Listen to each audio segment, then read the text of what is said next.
Notre bon Père du ciel, nous sommes heureux de s'arrêter et de méditer ta parole. C'est notre seule source d'information sur toi et ton Fils, sur ton plan, sur l'avenir de ton peuple qui est l'Église.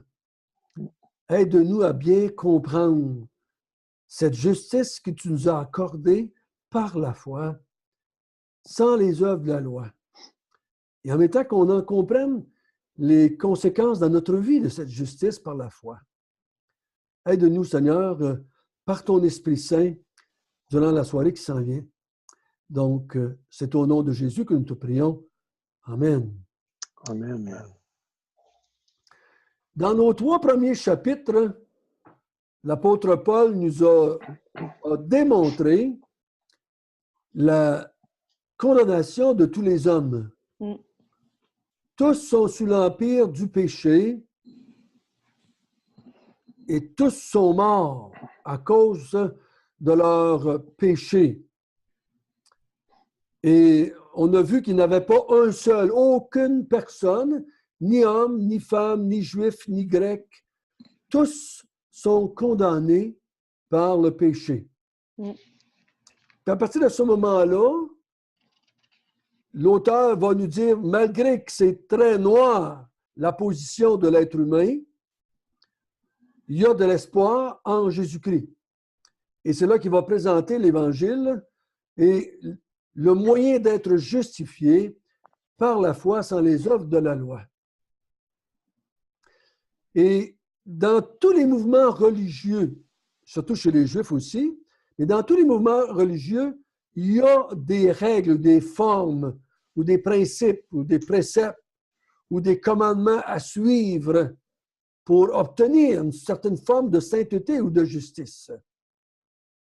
Donc, la foi chrétienne, elle est très unique dans ce sens-là qu'elle est la seule qui offre un salut par grâce. Elle est la seule. Il n'y en a pas d'autre. Et donc, et l'apôtre Paul, on a vu que pour démontrer cela, il est allé chercher 2 ancêtres, 2 hommes bien vus dans l'Ancien Testament.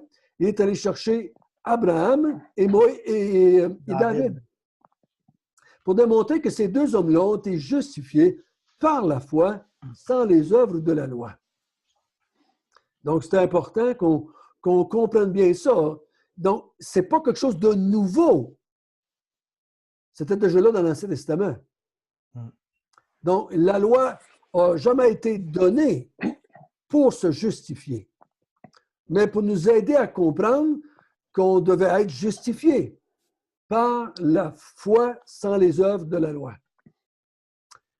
Et au chapitre 5, l'auteur nous a dit que on était, comment est-ce qu'il a dit ça? Il a dit qu'on avait, on se glorifiait même des difficultés, parce que les difficultés nous aident finalement à persévérer jusqu'à la fin pour être avec Dieu dans sa gloire. Au chapitre 6, on a commencé à voir, la dernière fois qu'on s'est parlé, il dit, on avait vu au chapitre 5 à la fin, que la loi avait été donnée afin que l'offense abonde. Et non pas pour se justifier, mais pour que la loi abonde. La loi n'a jamais aidé les gens à faire moins de péché. Au contraire, elle a fait abonder le péché. Et lorsque le péché a abondé, la grâce a surabondé. Donc, on a vu que la loi ne peut pas nous servir pour la justification parce qu'au contraire, elle fait abonder l'offense. Et toute la loi nous montre le moyen par lequel on va être justifié par la foi dans le sacrifice que Dieu va pourvoir. On se souvient qu'on a vu que la loi nous a montré qu'on était séparés de Dieu, qu'il y avait une brebis qui serait morte, qu'on avait besoin d'un grand prêtre qui rentrait pour nous dans la présence de Dieu. La loi ne nous avait pas juste dit qu'on était des pécheurs, mais toutes les implications du péché dans notre vie. Et le moyen d'être justifié, sans la loi comme telle. Au chapitre 6, Paul a commencé en disant, si la grâce surabonde quand le péché abonde, est-ce qu'on devrait pécher pour que la grâce surabonde? Et la réponse de Paul, c'était au grand jamais, parce qu'il dit, vu que vous êtes mort et ressuscité avec le Christ, vous ne pouvez pas vous lancer dans le péché pour que la grâce surabonde. Vous seriez contre nature. Vous iriez contre votre propre nature parce que vous êtes revenu à la vie et c'est pour Dieu que vous vivez. Donc, vous ne pouvez pas dire maintenant, oh, on va vivre dans le péché avec la grâce surabonde. Ça serait idiot de penser ça. Et ce soir, on va avoir une autre question, parce qu'il avait terminé au verset 14. Il dit, le péché n'aura plus de pouvoir sur vous puisque vous êtes non sous la loi, mais sous la grâce. Mm. Donc, quand on dit que le péché n'a pas de pouvoir, c'est le pouvoir de nous faire mourir. C'est pas parce qu'il n'y a pas de pouvoir qu'il n'y a pas des tentations de notre vie et qu'on pêche, mais il n'y a pas de pouvoir de nous faire mourir et de nous emmener à le servir encore une fois. Mais en terminant, il va soulever une question. Est-ce que si on n'est pas sous la loi, on peut pécher tant qu'on veut?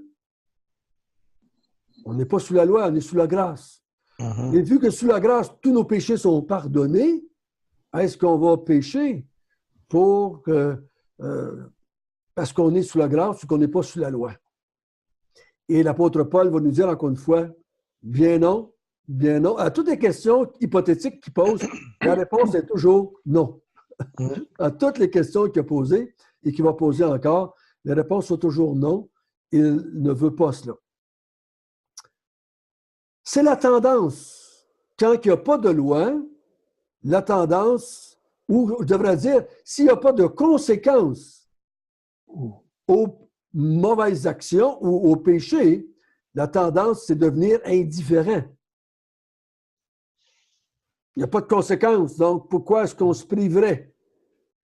Pourquoi est-ce qu'on ne se lancerait pas dans le péché et qu'on n'adhèrerait pas au péché s'il n'y a pas de conséquences à nos actions? Et on va voir que l'apôtre Paul va donner, la réponse va être non, mais il va donner un argument, une raison pourquoi le chrétien ou celui qui est justifié par la foi sans les œuvres ou qui n'est plus sous la loi ne voudra jamais aller vers le péché parce que c'est quelque chose qu'il doit comprendre. Parce que quand on se donne à quelqu'un, on en devient esclave.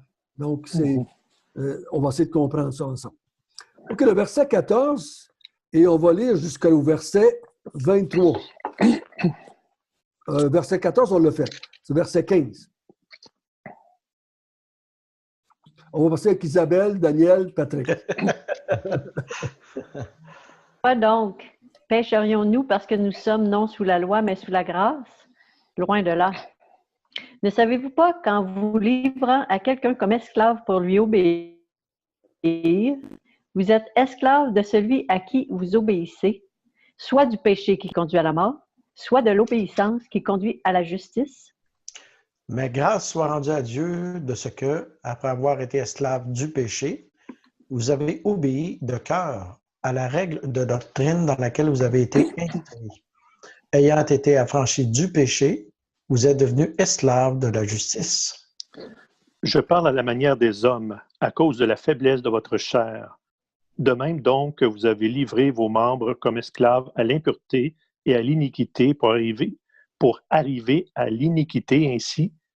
Maintenant, livrez vos membres comme esclaves à la justice pour arriver à la sainteté. Car lorsque vous étiez esclaves du péché, vous étiez libres à l'égard de la justice. Quels fruits portiez-vous alors? Les fruits dont vous réjouissez aujourd'hui, car la fin de ces choses, c'est la mort. Mais maintenant, étant affranchis du péché et devenus esclaves de Dieu, vous avez pour fruit la sainteté et pour fin la vie éternelle.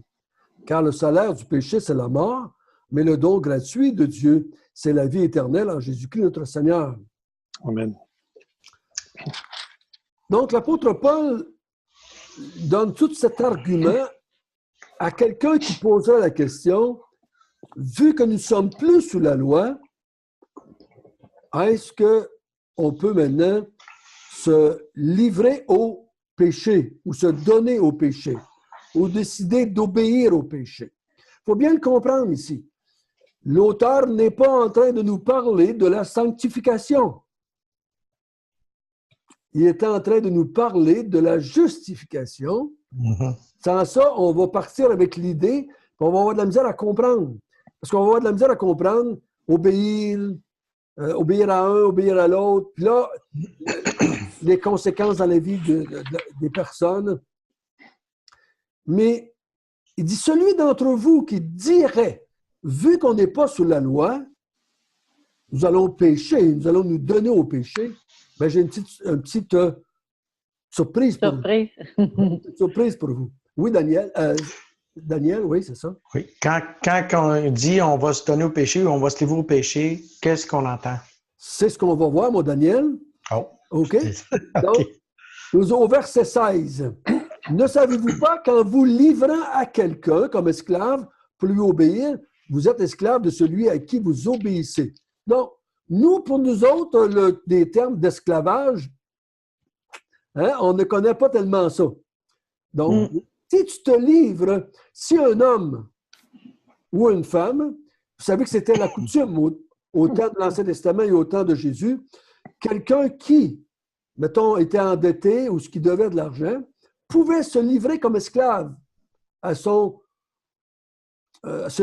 créancier pour un certain temps pour payer sa dette.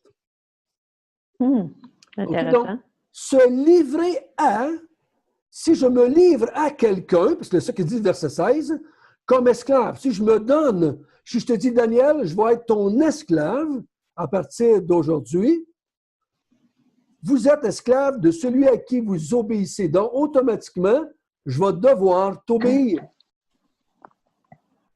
Je me suis donné à toi comme esclave. Donc, je vais t'obéir.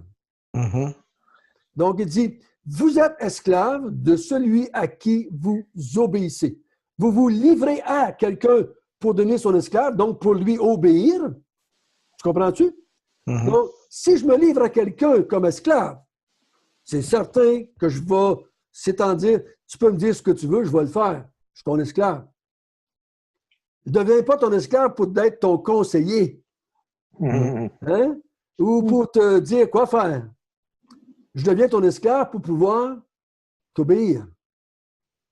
C'est ça, la nature d'un esclave. Il va obéir à. Donc, si vous dites, on va se livrer au péché parce qu'on n'est plus sous la loi, bien, vous allez être de ceux qui vont obéir au péché.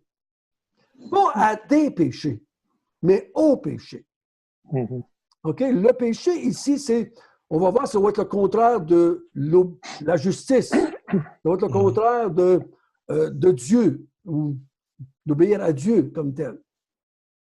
Donc, se livrer, là, c'est se donner totalement, se mettre au service. Oui, Jésus s'est livré à la mort. OK? Donc, c'est un terme très fort que tu n'es plus maître de toi-même. Si tu te livres à quelqu'un ou à quelque chose. Soit du péché qui conduit à la mort, soit à l'obéissance qui conduit à la justice. Voyez-vous donc, il dit tu vas te livrer à un ou l'autre. Si tu te livres au péché, parce qu'il n'y a pas sous la loi, c'est toujours ça, là. Tu te livres au péché parce que tu dis je ne suis pas sous la loi. Donc, automatiquement, hein, tu vas devenir obéir au péché ou tu vas te livrer à l'obéissance qui conduit à la justice. Qu'est-ce qu'il veut dire par là? Se livrer à l'obéissance qui conduit à la justice. De quoi est-ce qu'il parle? Se livrer à l'obéissance. Parce que nous, on est déjà juste par la foi sans les œuvres de la loi. Qu'est-ce qu'il veut dire si soit de l'obéissance qui conduit à la justice? Là, on a dit, on est-tu juste ou on n'est pas juste? Le début du sujet, il dit, excusez, le verset 16, il dit, ça ne savez-vous pas qu'en en vous livrant à quelqu'un comme esclave pour lui obéir. Mm-hmm. Donc, il parle d'obéissance ici, soit que j'obéis au péché ou j'obéis à Dieu. Je ne sais pas, là. OK. Parce qu'il dit, j'ai un choix, tu dois te livrer à quelqu'un. Oui, c'est ça, c'est ça. Livre-toi au péché ou l'autre, c'est à l'obéissance. À l'obéissance. Ici, c'est ce qui est mis en parallèle. Là. Mm-hmm. Mm-hmm. L'obéissance ici, ce n'est pas obéir au commandement de Dieu. Non. Je me demande si ce ne serait pas l'obéissance que Christ a faite. Christ a obéi à son Père, je veux dire, parfaitement. L'obéissance qui conduit à la justice.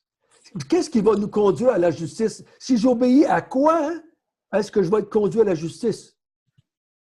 À la foi. À la foi, voilà. Ouais. À la foi. Il l'avait dit au chapitre 1, qu'il était là pour aider les gens à obéir à la foi. L'obéissance de la foi. Ouais. Puis un peu plus bas, il va dire, au verset, là, pour qu'on comprenne bien, vous voyez que je ne sors pas trop de mon texte, il dit, au verset 17, « Mais grâce soit rendue à Dieu de ce qu'après avoir été esclave du péché, vous avez obéi de cœur à la règle de doctrine, à l'Évangile, dans lequel vous avez été instruits. Mm-hmm. On vous a présenté l'Évangile et vous lui avez obéi. » C'est rare qu'on emploie le mot obéissance pour l'Évangile ou la foi. Mm-hmm. Mais ici, dans Romains, c'est ce qu'il fait. J'aime le terme, parce que c'est pas juste « je crois », parce que des fois, ça devient un peu... c'est un mot qu'on emploie tellement souvent. C'est tellement souvent que... Neutre. On en perd un petit peu le sens profond. Là. Ça passe pas à l'action. C'est comme... c'est flou. Ouais, c'est ça. C'est pas inactif, mais le contraire de ne pas bouger, comme Isabelle a dit. Oui. Souvent, c'est que... obéir, c'est que j'ai eu un appel qui dit « Repens-toi et crois ». Et j'obéis. Mm-hmm. Donc, j'obéis. Nous, on dit « je crois », mais le mot « croire », nous, des fois, on a quasiment l'impression que c'est plutôt une espèce de sentiment. Là, L'autre, c'est « j'ai obéi à l'appel que j'ai reçu. Repens-toi et crois au Seigneur Jésus. » Donc, quand il dit « Vous êtes esclave de celui à qui vous obéissez, soit du péché qui conduit à la mort. » Donc, ça serait le contraire d'obéir à la foi. Oui, parce que le péché, quand est-ce qu'on est devenu esclave du péché? C'est en Adam. Mm-hmm. Oui. On l'a vu au chapitre 1, 2, 3. C'est en Adam qu'on est venu. Au chapitre 5 aussi, on a parlé que c'est en Adam qu'on est devenu pécheur. Donc, on nous a dit, mange de l'arbre et tu ne mourras pas, mais tu vas vivre. Et on a obéi, on s'est livré à. On s'est livré à, et on est devenu, on a obéi à Satan par après. OK? Mais l'Évangile nous est présenté, puis on a obéi. Oui, Daniel? Parce qu'à 15, il pose la question, car le péché n'aura point de pouvoir sur vous, parce que vous êtes non sous la loi, mais sous la grâce. Pécherions-nous parce que nous sommes non sous la loi, mais sous la grâce? C'est pas évident. Parce qu'il dit, il avait dit, vous êtes plus sous la loi. Dans son argument avant, l'argument c'était, est-ce qu'on va pécher afin que la grâce surabonde? Il dit non. Mm-hmm. OK? Non. Parce le péché n'aura plus de pouvoir sur vous. Pourquoi? Parce qu'on n'est plus sous la loi. S'étant unis au Christ dans la mort n'a plus de pouvoir sur nous. Oui, ça, on comprend. Plus de pouvoir sur nous. Parce que nous ne sommes plus sous la loi, on est maintenant avec le Christ. Étant déjà mort, la loi n'a plus de pouvoir sur nous. On va le revoir au chapitre 7, le même argument avec la femme qui elle est liée par la loi tant que son mari n'est pas mort. Et quand le mari est mort, elle n'est plus sous la loi, donc elle peut se remarier. Nous, la loi nous condamnait, mais vu qu'on est mort en Christ, la loi n'a plus de pouvoir sur nous. OK, ouais. Tant qu'on n'a pas été en Christ, la loi avait le pouvoir sur nous. Maintenant qu'on est en Christ, la loi ou le péché n'a plus de pouvoir. Pourquoi qu'on n'a plus de pouvoir? C'est parce qu'on n'est plus sous la loi. Si je serais encore sous la loi, le péché aurait encore du pouvoir sur moi. N'étant plus sous la loi, le péché n'a plus de pouvoir. Donc, le gars, il dit, yes, je suis plus sous la loi. Est-ce qu'on pourrait maintenant dire, vu qu'on n'est plus sous la loi et que le péché n'a plus de pouvoir sur nous, est-ce qu'on pourrait maintenant dire, ben, on va pécher? On va pécher. C'est certain qu'on ne mourra pas, on n'est plus sous la loi.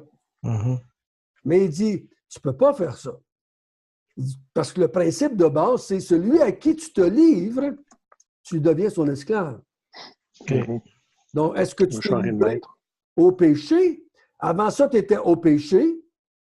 Maintenant, quand tu as décidé d'obéir à la doctrine ou à la règle de doctrine ou à l'Évangile qui t'était présenté, tu es devenu esclave de Dieu. Tu es devenu obéissant à la justice ou tu es devenu esclave de Dieu. Tu as fait ton choix. Oui, tu as fait ton choix au début de ta vie chrétienne. Parce que ça rejoint le principe que le Seigneur Jésus nous a dit dans Matthieu, chapitre 6. Tu ne peux pas servir 2 maîtres. Ah, vous êtes tous des bons. Vous ne pouvez pas servir 2 maîtres. À la fois, ouais. Tu ne peux pas dire, je suis maintenant esclave de Dieu, je suis mort avec Christ, je vis avec Christ, je vis pour Dieu, je suis esclave. Même temps, je vais être esclave du péché. Tu ne peux pas. Si tu es esclave du péché, c'est la mort. Si tu es esclave de Dieu ou de la justice, tu vas avoir la vie. C'est un ou l'autre. C'est ça. Choisis la vie. Parce qu'on a tendance à voir que... Bon, en tout cas, on a tendance à comprendre que c'est pas que je ne ferai plus de péché de tous les jours qu'on parle. Ça n'a rien à voir avec ça. Parle ici. L'auteur est toujours dans l'idée de la justification. Si j'oublie ça et que je m'en vais vers la sanctification, là, j'ai un problème. Parce que là, j'ai dit, à chaque fois que je fais des péchés, je devrais mourir, j'étais encore son esclave. C'est quoi la fin? Dans Galates, quand il dit ceux qui pratiquent le péché n'hériteront pas le royaume de Dieu, c'est ceux qui pratiquent qui veulent utiliser la chair comme moyen de justification n'hériteront pas le royaume de Dieu. Parce que dans le contexte, c'est ceux qui pratiquent de telles choses n'hériteront pas. Parce qu'ils veulent, dans Galates 6, qu'ils veulent utiliser la chair comme moyen de justification. Et la chair, tout ce qu'elle peut faire, c'est des péchés. Ou elle, la chair, pratique le péché. Donc, parce qu'elle fait juste ça. Nous... Oui, Isabelle? Parce que Paul, dans Galates, justement, il reprend les chrétiens, ils veulent retourner à la loi. Oui. Et c'est ça le contexte. Ils veulent ajouter à la grâce la loi. Ils veulent garder la grâce, mais ils veulent aussi ajouter la circoncision. Ou la loi, la pratique de certaines lois. Paul dit, si vous voulez retourner à la chair pour vous justifier, la chair fait juste des péchés, donc vous ne pouvez pas le faire. Mais si je regarde bien les textes, comme dans Galates, il est en train de parler à des croyants qui veulent rajouter les œuvres comme moyen de justification. Là, on peut bien appliquer le texte. Si je vais dans l'Épître aux Hébreux et qu'on parle encore de la sanctification, on parle encore de Juifs qui veulent retourner au temple pour être justifiés. On ne parle pas ici, dans ces 2 livres-là de la Bible, on ne parle pas de sanctification du chrétien qui va faire de moins en moins de péchés. On est en train de s'adresser à des gens qui veulent ajouter à la foi certaines œuvres pour obtenir une justification. Dans ce temps-là, l'auteur parle de la pratique des œuvres, aux pratiques de la loi, aux pratiques du péché. Et là, qui dit, tu ne pourras pas être sauvé parce que tu pratiques le péché, parce que si tu vas à la chair, tout ce qu'elle fait, c'est pratiquer le péché. Tu ne peux pas prendre un moyen pour te justifier qui pratique juste le péché. Ça serait idiot. Si je veux flotter dans l'eau et je m'attache à un bloc de béton, ben c'est sûr que je vais couler. Je ne prends pas le bon moyen. Je devrais prendre un pneumatique, là, un pneu, pour pouvoir... Là, ça va m'aider à ne pas me noyer.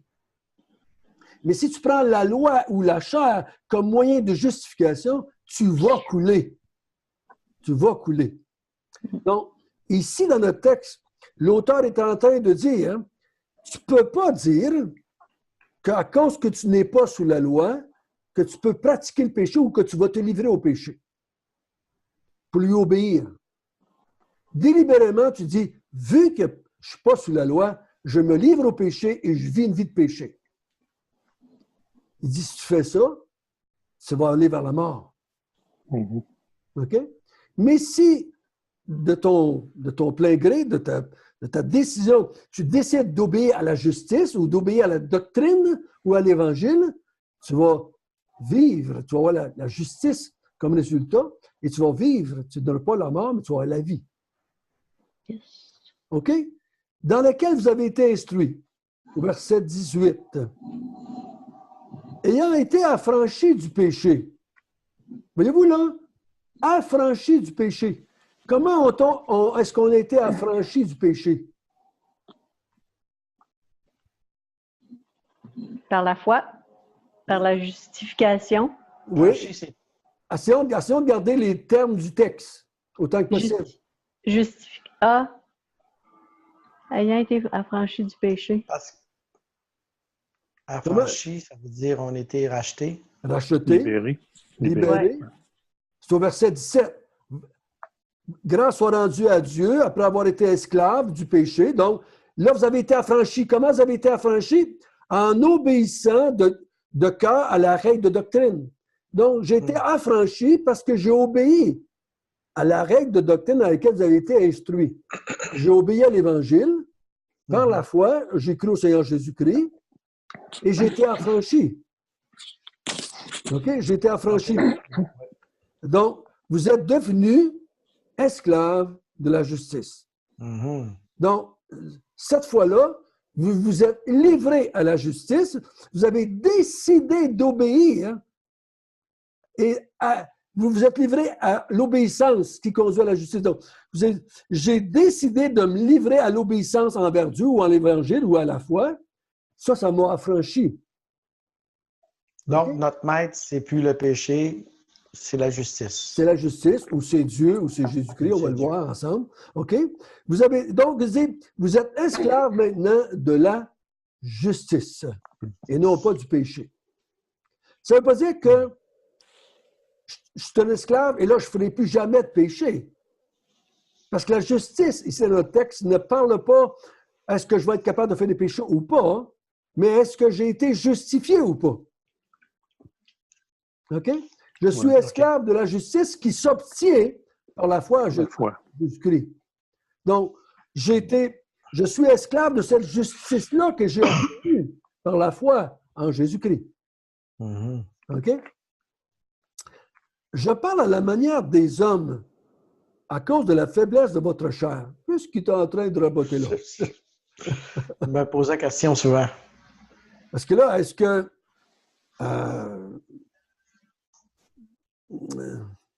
C'est comme s'il disait, vous êtes encore des enfants, fait que faut que je baisse à votre niveau jusqu'à un certain point, là. Tu as raison, Patrick, tu as raison. Je crois que c'est ça qu'il est en train de parler. Vu que vous manquez de connaissance, de compréhension, je parle encore comme si je m'adressais à des nouveaux qui commencent. Pourtant, ça fait longtemps qu'il y a une église, là. OK? Mais je prends des exemples humaines du quotidien pour vous faire comprendre des grandes vérités théologiques. OK? On fait la même chose avec des enfants. Un enfant, plus il est jeune, on va prendre des petites histoires très simples, souvent pour faire comprendre des grands principes de vie. Mais on va le dire, vu que tu es encore un enfant, je prends des petites histoires. C'est pour ça qu'il parle les termes esclave et esclave du péché puis esclave. Oui. Il a pris le quotidien de l'esclavage. Oui, ce qui était commun dans ce temps-là. Ouais, voilà, donc il dit, vous comprenez le principe de l'esclavage. Hein? Vous comprenez ça. Vous en vivez à tous les jours. Peut-être certains d'entre vous avaient été esclaves. Peut-être certains d'entre vous ont été affranchis. Peut-être certains d'entre vous ont décidé de se donner en esclavage pour payer une dette pendant 6 ans ou 7 ans, comme faisaient chez les Juifs souvent. Donc, vous comprenez bien. Donc, j'ai pris un langage de la rue, langage quotidien, pour vous aider à comprendre ce grand principe-là. Ce n'est pas à cause qu'on n'est pas sous la loi qu'on peut se livrer à quelque chose, ici au péché comme tel. Vous ne pouvez pas faire ça.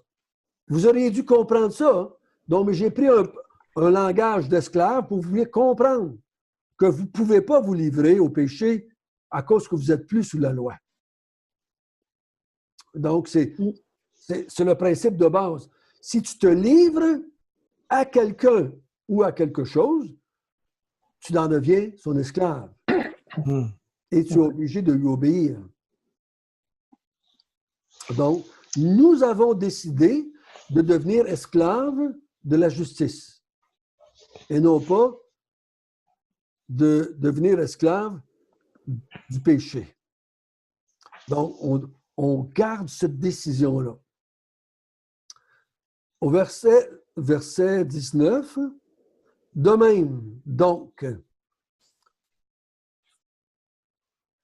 que vous avez livré vos membres comme esclaves à l'impureté et à l'iniquité pour arriver à l'iniquité, ainsi maintenant, livrez vos membres comme esclaves à la justice pour arriver à la sainteté. C'est un petit peu, des fois, les termes, les phrases ont une petite tournure qui, des fois, ils peuvent nous compliquer l'idée. Ambigu, oui, c'est... OK? Il dit de même. De même. Ça veut dire comme avant, hein? De même. Vous avez livré vos membres à l'esclavage quand vous étiez livrés au péché, quand vous étiez esclaves du péché. Qu'est-ce que vous avez fait? Comment est-ce que vous viviez? Vous utilisez votre vie, vos membres, et vous étiez esclaves du péché. Donc, vous avez quoi? Ce que c'est? Vous avez vécu dans l'impureté et dans l'iniquité pour arriver au péché ou à la mort ou à la destruction ou... L'iniquité. Votre vie démontrait que vous étiez esclave du péché. Mm-hmm. Comment vous allez traduire les mots l'iniquité pour arriver à l'iniquité? Pour moi, ça, c'est pour arriver à la mort, pour arriver à être comme celui à qui vous étiez esclave. Parce qu'on était esclave du péché, donc on est devenu comme lui. On est devenu inique comme lui. Ainsi maintenant, livrez vos membres comme esclaves de la justice pour arriver à la sainteté. Donc, qu'est-ce qu'il est en train de dire? Pas la sanctification, ça, là? Non, monsieur. Le challenge à soir, François. Là. Je l'ai encore, celui-là. il dit première des choses, il dit, vous vous êtes mis au service d'eux pour arriver à. Il dit de même, faites la même chose. Ouais. Vous êtes maintenant esclaves de la justice, donc esclaves de Christ. Mettez vos membres, votre corps, mettez-vous au service d'eux. Okay. Ici, le mot là, iniquité à la fin, pour arriver à l'iniquité ou pour arriver à la sainteté, c'est l'aboutissement de cela. Okay? Okay. L'aboutissement final de ceux qui livrent leurs membres à l'iniquité, ils vont arriver à l'iniquité à la fin. Mm-hmm. Ceux qui livrent leurs membres maintenant comme esclaves à la justice vont arriver à la fin à la sainteté parfaite en Christ, en Dieu, à la justice, ouais. à la fin. OK? Donc, c'est pas qu'ils vont devenir de plus en plus saints, non. Mais ils vont arriver à la fin à la sainteté parfaite en Dieu ou avec Dieu. Parce que là, il parle, pendant un temps de votre vie, vous avez utilisé votre vie, vos richesses, vos dons, vos talents, tout ce que vous étiez pour servir le maître à laquelle vous avez obéi, qui était le péché. Et la fin de cela, c'est la mort, l'iniquité, l'enfer. L'iniquité et la sainteté, c'est l'aboutissement de. Mm-hmm. Donc, pendant que vous étiez esclave du péché, ça se manifestait dans votre vie. Oui. Maintenant que vous êtes devenu esclave de la justice, ça va se manifester aussi dans votre vie. Absolument.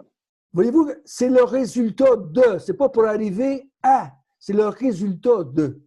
Vous étiez esclave, vous avez fait ceci, et la finalité, c'est cela. Maintenant, vous êtes devenu esclave de la justice, vous allez vivre comme cela, et la finalité de cela, c'est la sainteté avec Dieu dans l'éternité. Donc, puis quand il dit ainsi maintenant, livrez vos membres, dans le fond, c'est toute une expression pour dire notre être. oui, c'est ça, votre être, ce que vous êtes. Pour servir Dieu. Notre vie. On l'avait vu la même chose au chapitre 6, dans les débuts, quand il avait dit « Vous êtes ressuscités à Christ afin de vivre avec Christ pour Dieu. » Donc, c'est la même idée ici. C'est parce qu'il est en train de répondre à l'argument « Tu ne peux pas, pendant que tu es devenu l'esclave de quelqu'un, décider d'obéir à un autre que ton maître. » Non. Tu ne peux pas dire « je suis devenu l'esclave de Patrick, et Patrick me demande quelque chose. Il dit, attends, Patrick, parce que Isabelle m'a demandé de faire de quoi aujourd'hui? Hey, c'est moi ton maître, là. C'est moi ton maître. Tu peux pas aller. Tu sais que tu as d'affaires à obéir à Isabelle. C'est moi ton maître ici, là. Voyez-vous la question? Comment pourrais-tu dire que tu vas te livrer au péché parce que tu n'es pas sous la loi quand tu as pris un autre maître? Tu as pris un autre maître.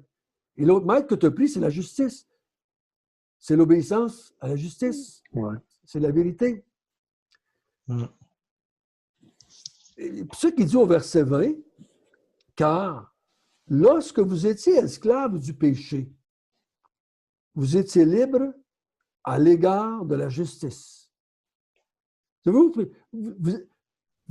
étiez libres de faire ce que vous n'étiez pas obligés d'obéir à la justice. Vous n'étiez pas soumis à la justice. Vous étiez esclaves du péché. Donc, vous vous foutiez gros comme la gueule de la justice. OK, Dieu pouvait dire n'importe quoi, demander n'importe quoi. On s'en foutait comme l'an 40. Mon maître, c'était le péché. Est-ce que vous suiviez bien le raisonnement de Paul, là? Oui? Oui, absolument. Donc, il dit, de qui tu es esclave? Pendant que tu es esclave d'un, tu ne peux pas décider d'obéir à un autre. C'est ça, ouais. Fais ton choix. Et toi, vu que tu as obéi à la règle de doctrine, de plein cœur, de pleine volonté, tu ne peux pas dire maintenant, je vais obéir au péché parce que je suis plus sous la loi. Tu ne peux pas faire ça. Non. La question qu'on va se poser, qu'on va voir en allant, c'est qu'est-ce que nos membres vont faire pendant qu'ils sont livrés à la justice? Qu'est-ce que notre corps faisait ou nos membres faisaient pendant qu'ils étaient livrés au péché?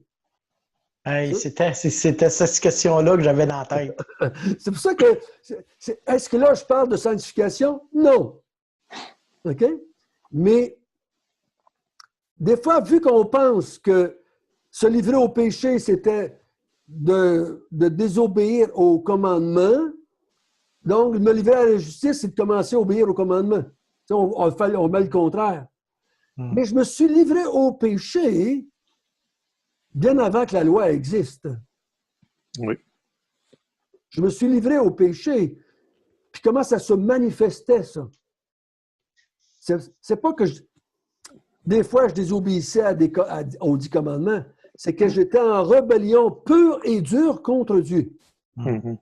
Je ne voulais pas Dieu dans ma vie. Je ne voulais pas Dieu comme maître dans ma vie.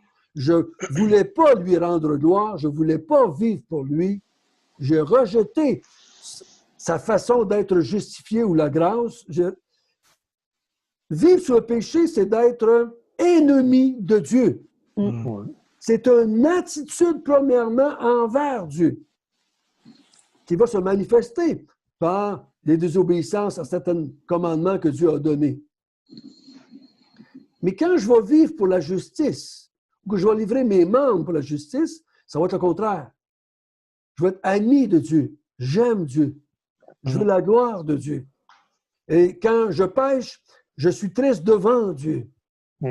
Donc, c'est mon attitude envers Dieu. Je ne suis plus son ennemi, Maintenant, je suis son serviteur, je veux sa gloire, je veux son règne, je veux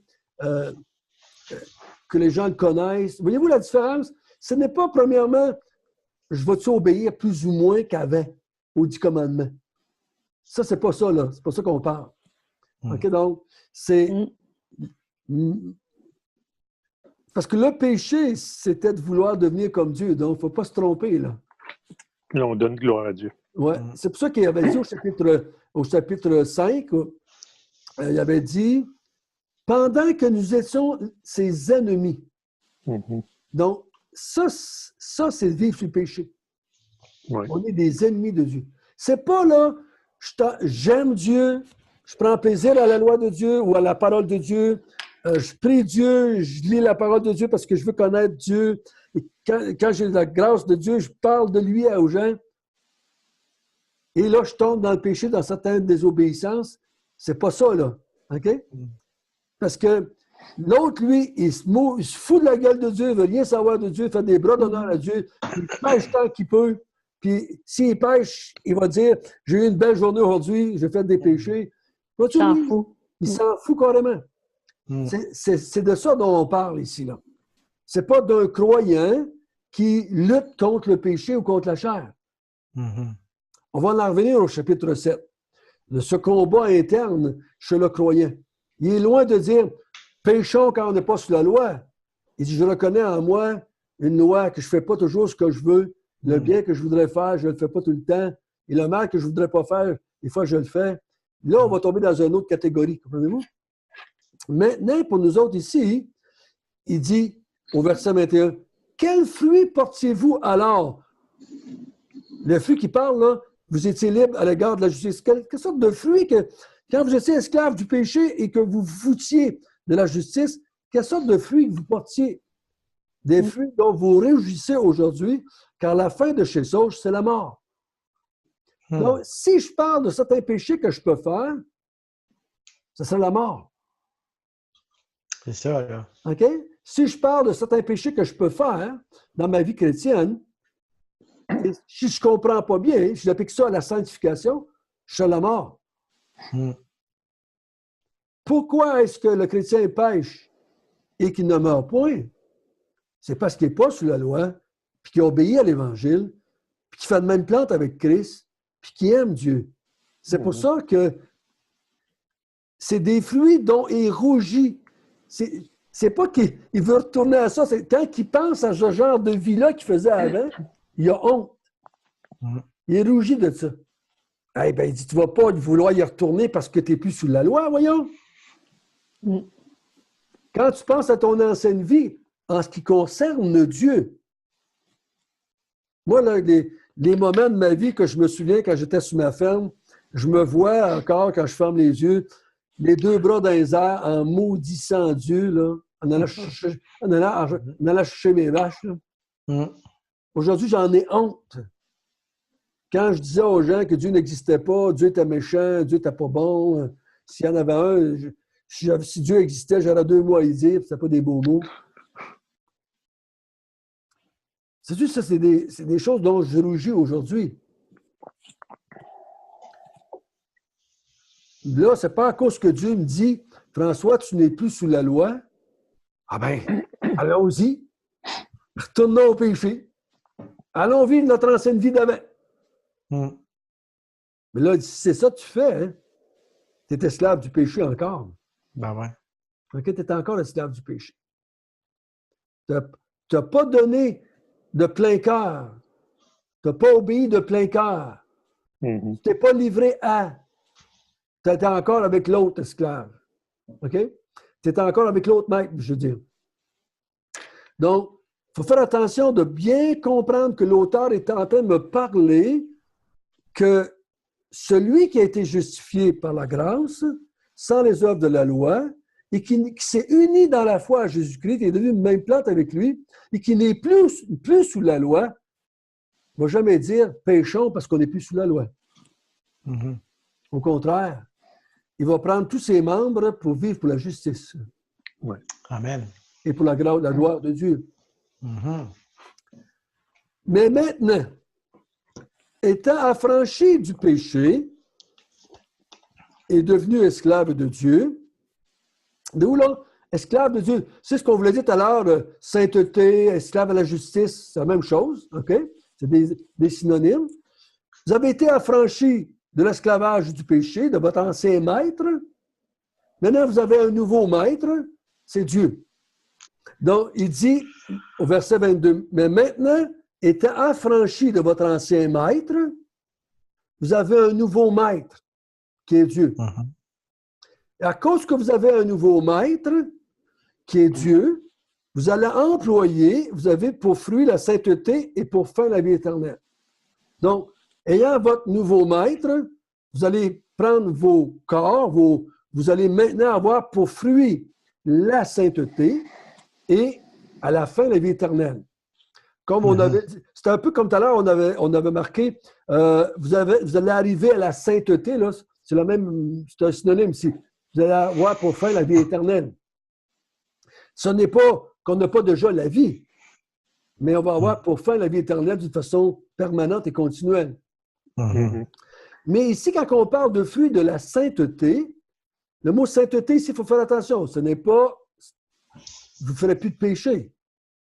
C'est que maintenant, vous avez pour fruit, vous appartenez à Dieu. Vous marchez avec Dieu. Vous êtes là pour la gloire. C'est ça. À cause que lui, Dieu, il est saint, si on y appartient, on est automatiquement saint. Oui. Puis ça va se montrer dans notre vie que on n'est plus sous l'esclavage de l'autre maître. Donc, notre désir à nous, c'est de plaire à Dieu, de glorifier Dieu, c'est de marcher pour Dieu, faire connaître Dieu. C'est ça qu'on appelle la sainteté. Okay? On est avec Dieu, on est dans le camp de Dieu. Tous ceux qui sont avec Dieu sont dans la sainteté. Amen. Ceux qui ne sont pas avec Dieu, mais sont dans la mort, sont dans le péché, sont dans l'iniquité, sont dans ce sens. Et là, le verset, que souvent on dit aux inconvertis, ici il dit « car le salaire du péché, c'est la mort, mais le don gratuit de Dieu, c'est la vie éternelle en Jésus-Christ notre Seigneur. » Pourquoi est-ce que je ne vais pas me livrer au péché? Pourquoi je vais peut-être me livrer plutôt à l'obéissance pour arriver à la justice? Pourquoi je vais abandonner mon ancien maître pour avoir un autre maître? Car le salaire du péché, c'est la mort. Et le don gratuit de Dieu, c'est la vie éternelle en Jésus-Christ notre Seigneur. Donc, tout au long de cet argument-là, c'est pour répondre à la question, est-ce qu'à cause qu'on n'est pas sous la loi, est-ce qu'on peut faire le péché tant qu'on veut? Est-ce qu'on peut se livrer au péché? Remarquez que ceux qui nient l'existence de la loi ou nient l'existence de Dieu qui a donné la loi vont dire il n'y a plus de péché. Le péché n'existe plus. C'est pas vrai. L'enfer n'existe plus. On va sortir parce que vu qu'il n'y a plus de loi pour eux autres, faisons ce qu'on veut, buvons et mangeons, quand demain nous mourrons, il n'y a pas de conséquences. OK? Donc, mais maintenant, je crois que l'argument de Paul est donné à quelqu'un qui vient de comprendre qu'il n'est plus sous la loi à cause qu'il s'est uni au Christ et qui dit, vu que je ne suis plus sous la loi, ça n'a pas d'importance de péché. Là, il dit non, si tu es devenu une même plante avec Christ et que tu n'es plus sous la loi, tu appartiens à un autre maintenant. Tu appartiens à Dieu, tu es esclave de Dieu, donc tu ne peux pas te livrer à nouveau au péché. Tu ne peux pas avoir deux maîtres. Donc, le chrétien ou la personne qui dirait, vu que je suis sauvé par grâce, vu que je suis... l'autre jour, j'ai dit ça à quelqu'un qui disait, mais on est sauvé quand même, François. On est sous la grâce. Mais j'ai dit, si tu prends cela comme ça, comme attitude pour justifier ton péché et que ce n'est pas grave de pécher, je vais t'emmener dans Romains 6. Parce que là, tu es en train de vouloir me justifier de vivre dans le péché à cause que tu es sous la grâce. Tu n'es plus sous la loi. Mais ça, c'est quelqu'un qui n'a pas compris la justification par la foi sans les œuvres de la loi. Donc, si tu as bien compris que tu es devenu une même plante avec le Christ et que tu es maintenant esclave de Dieu, tu vas rougir de cela. Tu vas rougir de cette façon que tu avais de voir la vie avant. Okay? Tu vas avoir honte de cette façon de penser. Tu ne vas pas vouloir justifier cela. Parce que celui qui a bien compris la grâce, moi je dis que la plus grande motivation à servir Dieu, ce n'est pas la loi, c'est la grâce. Ouais. Et c'est tout l'argument de Paul avec Tite, quand il dit « La grâce ne nous pousse-t-elle pas à pratiquer les bonnes œuvres? » Donc, la grâce, plus je suis un gracié, sachant que je méritais la condamnation, plus je vais être zélé pour servir mon Dieu. Donc, c'est ça que l'apôtre Paul va dire, qui est sous la grâce, il dit « J'ai travaillé pour eux tous, mais non pas moi, celui qui vit en moi, qui est Jésus-Christ. » Mais Paul était un de ceux qui a bien compris la grâce, mais en même temps, il est un homme très zélé pour la gloire de Dieu, pour l'Évangile.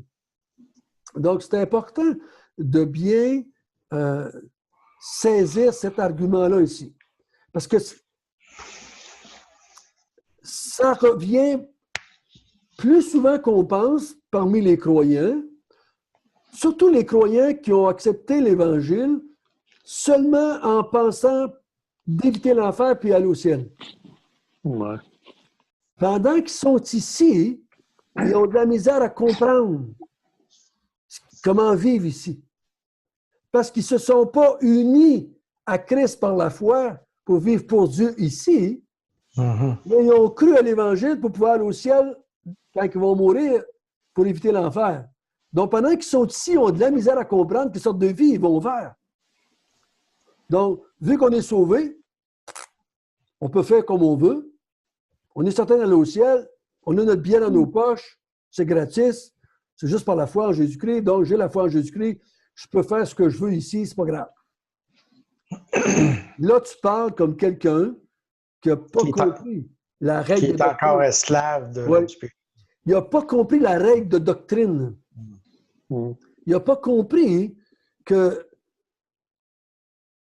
a obéi à la foi pour devenir une même plante avec Christ et vivre pour Dieu ici-bas. OK? Donc, mais il faut faire attention. Il ne faut pas penser maintenant que si je suis un chrétien, je vais adopter une vie religieuse. Par vie religieuse, là, je parle plutôt de il ne faut pas que je fasse ça, il faut que je fasse ça, il ne faut pas que je fasse ça, il faut que je fasse ça. Je vais reprendre les 10 commandements, je vais essayer de les obéir. Je vais vous dire, ben franchement, vous ne réussirez pas plus qu'avant. Moi, je vous dis, en tout cas, si vous réussissez, vous me donnez votre recette. C'est que mon attitude envers les 10 commandements a changé. Je sais qu'ils ne sont pas là pour me justifier. Je ne deviendrai jamais plus juste. Jamais. Et ma chair, elle, veut juste une chose, c'est se vautrer dans le péché et ne pas faire les 10 commandements. Okay? Donc, il faut faire attention de bien comprendre. Parce que des fois, le croyant qui a cru en Jésus-Christ va... mes péchés que je faisais me méritaient l'enfer, donc maintenant je m'en vais au ciel, je vais essayer de ne pas les faire. Ça, c'est juste avoir changé de religion, là, de ce que ça fait. OK? Mais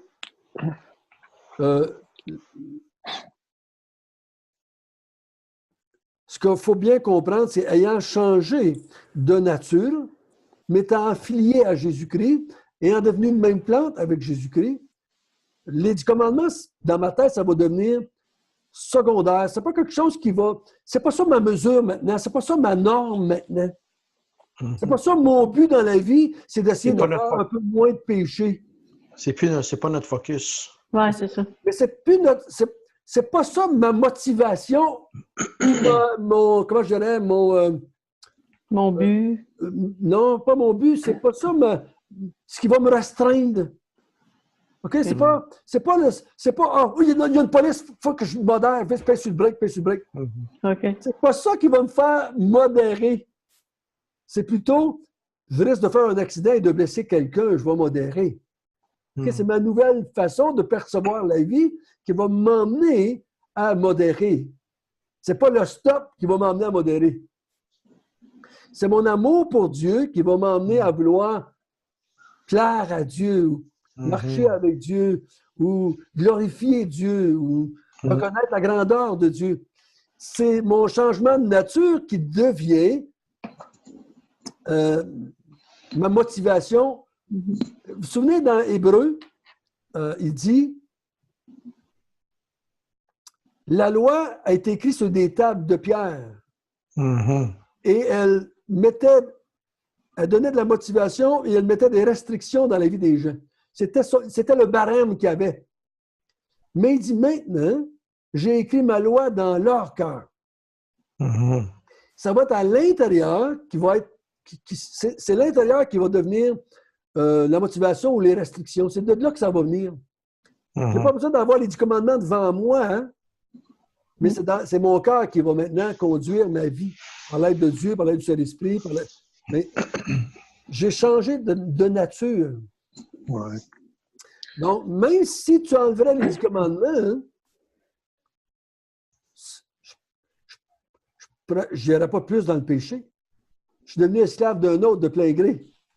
Je suis devenu ami de Dieu. Je suis devenu d'ennemi que j'étais. Je suis devenu son ami. Je suis devenu son adorateur. Je suis devenu son esclave.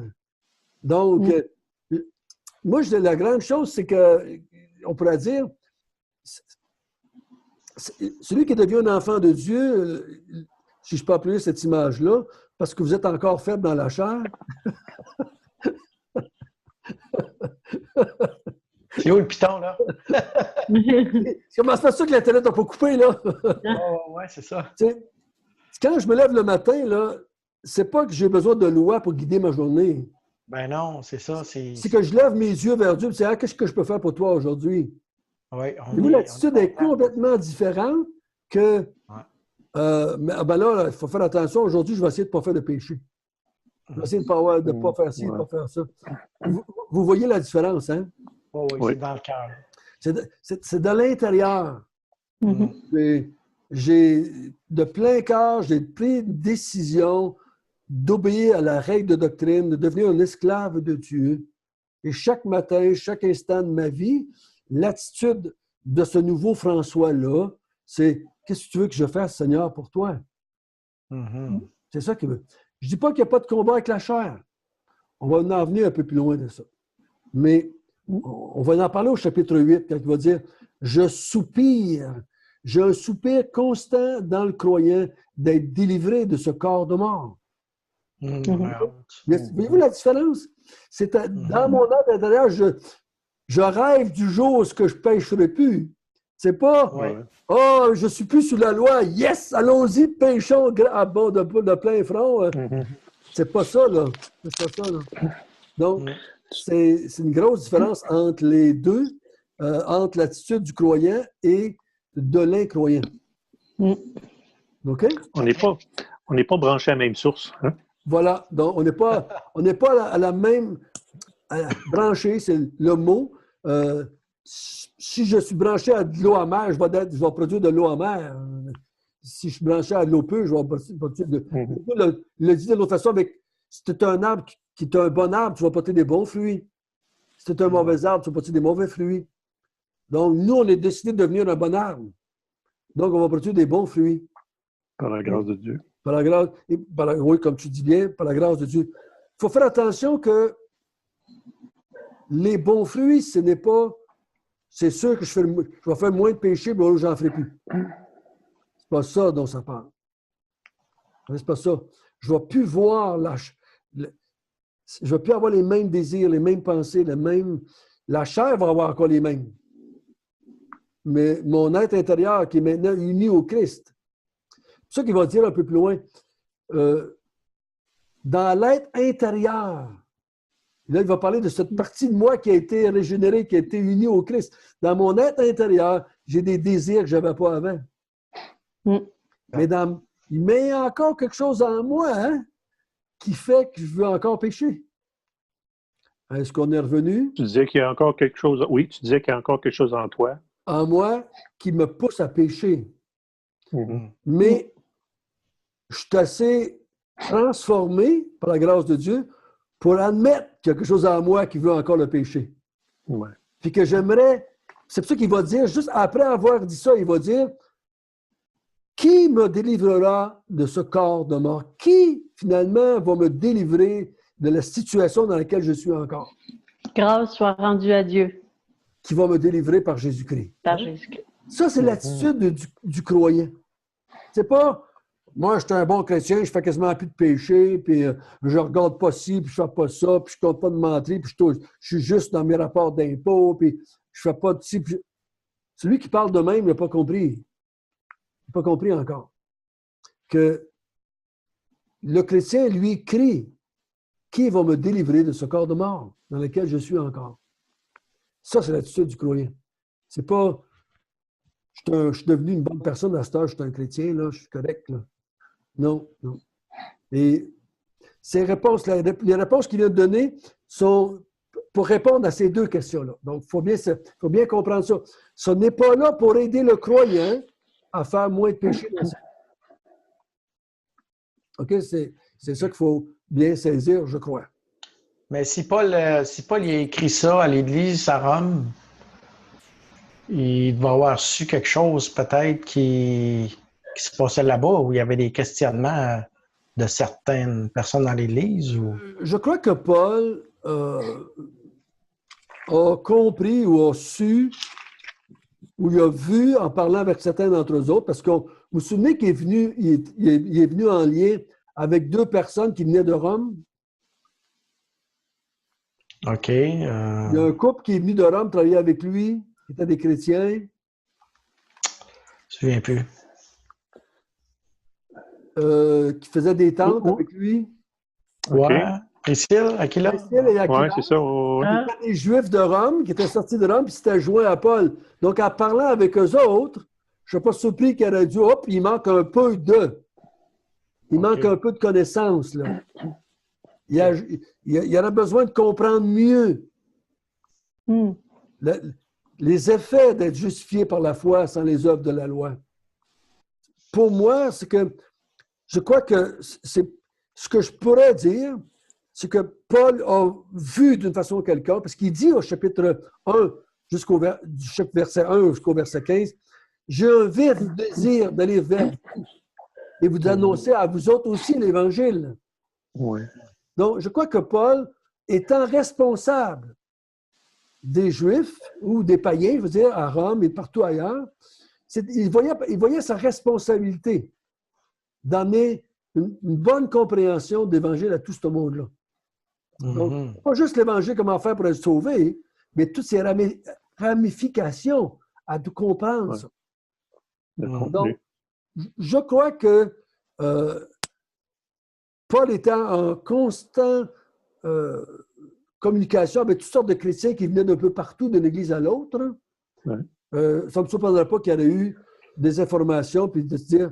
Puis même, je pense qu'il aurait pu juste présupposer que si lui n'était pas allé à Rome, il manquait d'informations. Okay? Donc, c'était des jeunes églises qui avaient une vingtaine d'années, il n'y avait pas de Nouveau Testament. Est-ce que les apôtres étaient allés à Rome? Peut-être que non. Donc, comment est-ce qu'ils auraient pu savoir? Donc, c'est dans ce sens-là que je me dis, c'était comme sous-entendu que des enfants de 15 ans Ben, il y a certaines choses qu'ils ne savent pas en mathématiques ou en histoire ou en tout. Donc, je prends comme acquis que je peux leur en montrer parce qu'ils ont juste 15 ans. Donc, je crois que c'est un peu la même chose avec les chrétiens de Rome. Ils avaient besoin de savoir, Paul le savait, et il leur parle de cela. OK, il est déjà 8 heures. Oui. Je vais demander à Daniel s'il voudrait prier. Seigneur Dieu, on te rend grâce, on te remercie de ce que ta parole nous instruit chaque jour. Merci pour ce temps qu'on a eu ensemble. Merci pour que tu permets qu'on étudie ensemble. Merci de nous faire grandir dans la foi par la connaissance de ta parole qui est précieuse, qui est juste. C'est la vérité. Merci Seigneur de nous enseigner avec François. Merci que tu nous as donné ton esprit qui nous convainc, qui nous fait grandir, qui nous instruit et qui nous pousse à faire tes œuvres à toi, Seigneur, pour ta gloire à toi. Oui. Sois loué. Amen. Amen. Amen.